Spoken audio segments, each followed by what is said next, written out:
20 ওভারে খেলতে পারলো না ইন্ডিয়া, কি বলবো আর ভাই। 18 ওভার 5 বলে অল আউট, 76 রান, বিশাল বড় একটা রানে হারলাম আমরা। ক্যাপ্টেন বড় বড় লেকচার মারতেছে মিডিয়ার সামনে। অভিষেক শর্মাকে আমরা বাদ দিব না, তিলক বর্মাকে বাদ দিব না, এসব কথা বলতে এবং অক্ষর প্যাটেলকে বাদ দিয়ে ওয়াশিংটন সুন্দরকে আনলাম। 11 বলে 11 রান করলো, খুব ভালো কাজ করেছে আমাদের ক্যাপ্টেন সূর্যকুমার যাদব, সাবাস। এবং গৌতম গম্ভীর হেড কোচ আমাদের গৌতম গম্ভীর, ক্যাপ্টেন সূর্যকুমার যাদব 22 বলে 18 রান করলো। কিরকম করে জিতবে? 188 রান চেস করতেছি আমরা। 18 রান করলে এরকম করে জিতবো? আমরা জিতবো না। মিডিয়ার সামনে প্রেস কনফারেন্সে দারুণ কথা বলছিস, কালকে যে করলো তখন বলতেছে, মিডিয়া কোশ্চেন করে তিলক বর্মা আর অভিষেক শর্মার কথা বলে, তখন বলতেছে তোমরা কি চাচ্ছ অভিষেক শর্মা তিলক বর্মাকে বাদ দিয়ে সামদু সঙ্গে খেলাবো? আরে ভাই, তোমাকে ওইটা কথা বলা হয় নাই। অভিষেক শর্মা রান কবে আসবে? আজকে দেখো কি করলো অভিষেক শর্মা এবং তিলক বর্মা, 2 বলে 1 রান করে আউট হয়ে গেল। এই তিলক বর্মা আজকে কি করলো? তিলক বর্মা এত স্লো খেলতেছে, সবাই বলতেছে তিলক বর্মাকে বের করে দেওয়া উচিত, এত স্লো খেলতেছে, তারপরও তাকে দিতেছে না। এই সূর্যকুমার যাদব বড় বড় ভাষণ মারতেছে। সূর্যকুমার যাদব যখন ঈশান কিষান রান করে তখন কিন্তু ইন্ডিয়া জিতে। আজকে ঈশান কিষান রান করে, আজকে টিমের অবস্থা দেখো। সূর্যকুমার যাদব কি করেছে?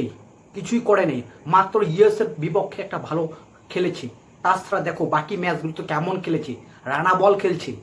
অন্য প্লেয়ার যদি রান না বানায়, এ সূর্যকুমার যাদব বাকি ম্যাচগুলোও হারতো। আজকে দেখো কি প্রমাণটা। অভিষেক শর্মা 12 বলে 15 রান করলো, সবাই বলতেছে একে বাদ দেওয়া উচিত। কয়টা ম্যাচ আর কয়টা মৌকা দিবে?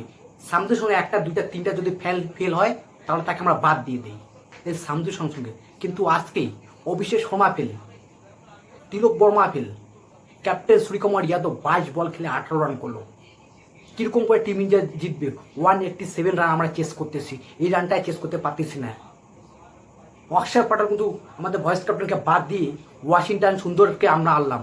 অক্ষর প্যাটেলকে বাদ দিয়ে আমাদের ভয়েস ক্যাপ্টেন খুব ভালো প্ল্যান করেছে। গৌতম গম্ভীর এবং সূর্যকুমার যাদব খুব ভালো প্ল্যান করেছে। আজকে ওয়াশিংটন সুন্দর কি করলো? 11 বলে 11 রান করলো, খুব ভালো খেলেছে ওয়াশিংটন সুন্দর, গুড, খুব ভালো খেলেছে আজকে। এইটাই তো চাই।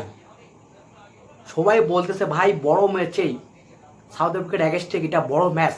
অক্ষর প্যাটেল কেমন খেলে সবাই জানো, T20 ওয়ার্ল্ড কাপে 2024-এ কেমন রান করেছে সবাই জানো এই অক্ষর প্যাটেল। কিন্তু আজকে আমরা তাকে বাদ দিয়ে ওয়াশিংটন সুন্দরকে আজকে খেলাইলাম। তাহলে এটা আমাদের সবচেয়ে বড় ভুল। 5টা প্লেয়ার মিলে 51 বলে 47 রান করছে, 41 বলে 47 রান করেছে 4টা প্লেয়ার মিলে। কিষানটা বাদ দিয়ে ঈশান কিষানটা ধরলে 5টা হয়। 5টা প্লেয়ার মিলে 41 বলে 45 রান করেছে, সাব্বাস। এরা নাকি 300 রান পার করবে, সেটা দেখে একটা শিখো। 35 বলে 63 রান করলো এই ডেভিড, ওইখানে দেখে কিছু শিখো। ডেওয়াল বেবি সে কিন্তু আজকে 29 বলে 45 রান করলো, সেও কিরকম করে খেলো তোমার নিজে দেখো। ক্রিস্টান স্টাক 24 বলে 44 রান করলো, কি ফিনিশিং করলো তোমরা ওইখানে দেখো। আমাদের বোলিং লাইন আপ সবচেয়ে ঘাটিয়া, আজকে কিচ্ছু করতে পারেনি। আজকে নাম্বার 1 বোলিং লাইন আপ নাকি আমাদের টিম ইন্ডিয়ার বোলিং, আজকে কি করলো? কিছুই করতে পারলো না। এত রান দিয়েছি, বরুণ চক্রবর্তী উইকেট টেকার বলার, তাকে এমন মার মেরেছে। হার্দিক পান্ডে লাস্ট ওভারে 20 রান দিতেছে, কিরকম করে আমরা ম্যাচ জিতবো? হারের পিছনে সবচেয়ে বড় ভুল হচ্ছে আমাদের এই গৌতম গম্ভীর এবং সূর্যকুমার যাদব। 3টা ম্যাচে এত ফ্লপ চলতেছে প্লেয়ার, তারপরেও আমরা তাকে মৌকা দিতেছি।